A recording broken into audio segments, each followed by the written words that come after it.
Silchar NS Avenue point থেকে Chirakandi road drain ও box culvert নির্মাণের ভিত্তিপ্রস্তর স্থাপন। শনিবার শিলচর হাইলাকান্দি রোডে এনএস এভিনিউ পয়েন্ট থেকে চিরকান্দি রোড পর্যন্ত আরসিসি ড্রেন ও বক্স কালভার্ট নির্মাণ প্রকল্পের ভিত্তিপ্রস্তর স্থাপন করা হয়। প্রায় 55.78 লক্ষ টাকা ব্যয়ে নির্মিতব্য এই প্রকল্পের ভিত্তিপ্রস্তর স্থাপন করেন রাজ্যসভা সাংসদ কনাদ পুরকাইস্ত এবং বিধায়ক দীপায়ন চক্রবর্তী। উল্লেখ্য, প্রকল্পের অধীনে 5x5 মিটার আকারের দুটি বক্স কালভার্ট সহ ড্রেন নির্মাণ করা হবে। অনুষ্ঠানে বক্তব্য রাখতে গিয়ে সাংসদ কনাদ পুরকাইস্ত ও বিধায়ক দীপায়ন চক্রবর্তী রাজ্য সরকারের বিভিন্ন উন্নয়নমূলক কাজের কথা তুলে ধরেন এবং আগামী দিনেও জনগণের কল্যাণে আরো বিভিন্ন প্রকল্প গ্রহণ করা হবে বলে জানান। এদিনের অনুষ্ঠানে উপস্থিত ছিলেন বিজেপি কাছাড় জেলা সভাপতি রূপম সাহা, এসডিও মোহিত রঞ্জন দাস সহ অন্যান্য বিশিষ্ট ব্যক্তিবর্গ। যখন কোনো পদক্ষেপ নেওয়া হয় তখন ব্যক্তিগত স্বার্থের জন্য সেটাকে বাধাপ্রাপ্ত করার জন্য কিছু ব্যক্তি সেখানে দাঁড়িয়ে যান। কারণ আমাদেরকে একটা কথা মনে রাখতে হবে, আমাদের যদি উন্নয়ন করতে হয়, আমাদের যদি শিলচরের ঢোল যদি পাল্টাতে হয়, আমাদের সকল রকমের পরিষেবা যদি সঠিকভাবে আমাদেরকে পেতে হয়, তাহলে সরকারকে সহযোগিতা করতে হবে এবং সরকারকে সহযোগিতা করার সঙ্গে সঙ্গে আমাদেরকে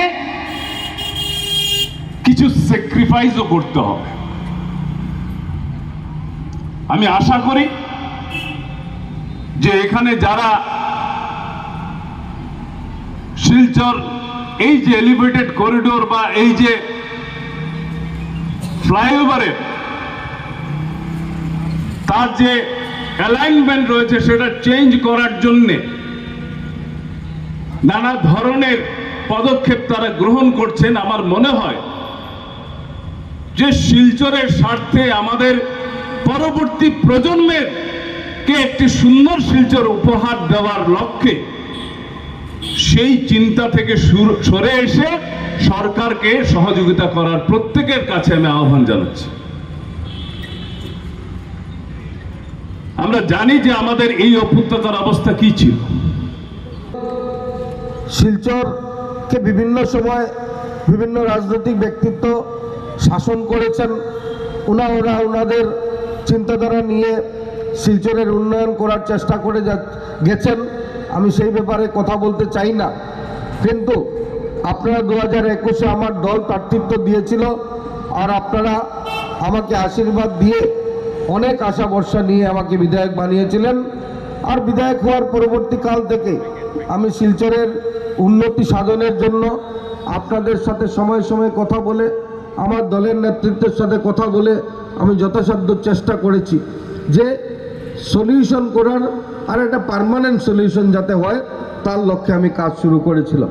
সেটা ট্রাফিক কনজেশনের ব্যাপারে রাস্তা বড় করা হোক, সেটা জমাজমের নিষ্কাশনের ব্যাপারে নালা খালকে দখলমুক্ত করে বোথ সাইড গার্ডওয়াল কনস্ট্রাকশন করা হোক, বা বিভিন্নভাবে আমাদের এডুকেশনাল ইনস্টিটিউটগুলো যেগুলো পুরনো ভগ্নদশায় ছিল, এই পুরনো ভগ্নদশা এডুকেশনাল ইনস্টিটিউটের ইনফ্রাস্ট্রাকচার ডেভেলপমেন্ট হোক, সেটা স্বচ্ছ শিলচর গড়ে তোলার লক্ষ্যে বিগত দিনে পৌরসভা যে কাজগুলো করতে পারেনি, অস্বচ্ছতার পরিবেশ ছিল, সেটাকে সরিয়ে দিয়ে একটা স্বচ্ছতা আনার আমি চেষ্টা করে গেছি।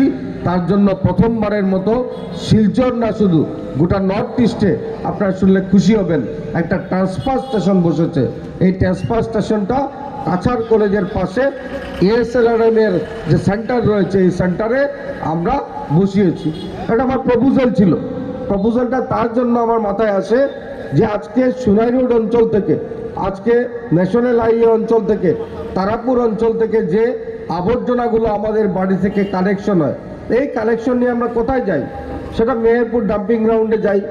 এই মেহেরপুর ডাম্পিং গ্রাউন্ডে একটা রিক্সা নিয়ে, একটা অটো নিয়ে বা একটা মিনি ট্রাক নিয়ে যে আবর্জনা নিয়ে যাবে, এই যেতে কত সময় লাগবে? সেখানে রাস্তা ভালো আছে কিনা? বর্ষার সময় ট্যাঞ্চিং গ্রাউন্ডে ঢোকার মতো পরিবেশ ছিল না।